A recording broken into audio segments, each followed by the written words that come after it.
शाहजहां का पिताजी का नाम था जहांगीर, जहांगीर का पिताजी का नाम था अकबर, अकबर की पिताजी का नाम था हुमायूं। इस तरह के बहुत ज्यादा ऐसे राम भक्त भी है जिनको ये सारे पीढ़ियों के बारे में हर एक का पिताजी का नाम था। लेकिन अगर उनको पूछा जाए कि राम जी का पिताजी का नाम था, उसका नाम बोल देगा दशरथ। दशरथ का पिताजी का नाम था, वही किसी को पता नहीं, वहीं पर रुक जाते। आने वाले राम का पीढ़ियों का पिताजी का पता ही नहीं इंडियंस को, लेकिन जो हम लोग का ये बाबर, अकबर, हुमायूं, ये सब है, सभी का पिताजी का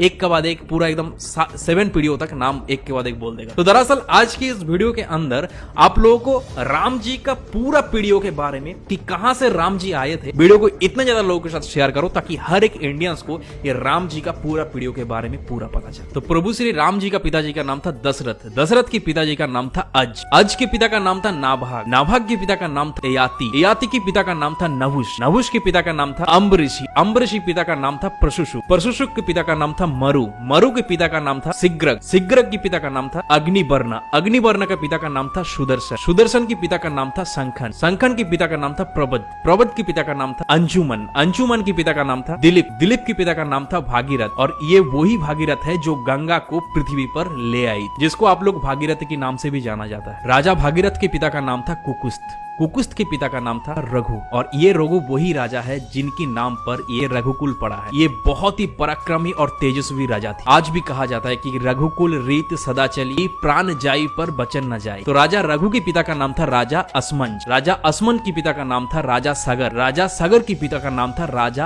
असित, राजा असित के पिता का नाम था राजा भरत, राजा भरत के पिता का नाम था राजा ध्रुवसंधि, राजा ध्रुवसंधि के पिता का नाम था राजा सुसंधि, राजा सुसंधि के पिता का नाम था राजा मानदाता, राजा मानदाता के पिता का नाम था युवनाश, युवनाश के पिता का नाम था दुंदुमार, दुंदुमार के पिता का नाम था त्रिशंगु, राजा त्रिशंगु के पिता का नाम था राजा पृथु, पृथु के पिता का नाम था अनन्य, अनन्य के पिता का नाम था राजा बाण, बाण के पिता का नाम था दिवशान, राजा दिवशान के पिता का नाम था राजा मनु, राजा मनु के पिता का नाम था इक्ष्वाकु, इक्ष्वाकु के पिता का नाम था राजा कुक्षी, राजा कुक्षी के पिता का नाम था राजा बिकुक्षी, राजा बिकुक्षी के पिता का नाम था राजा कश्यप, राजा कश्यप के पिता का नाम था राजा मरीचि, राजा मरीचि के पिता का नाम था स्वयं ब्रह्मा जी। तो इस हिसाब से हमारे श्री राम जी ब्रह्मा जी की 39 पीढ़ियां है, 39 पीढ़ियां। तो ज्यादा से ज्यादा इस वीडियो को इतने ज्यादा इंडियंस के साथ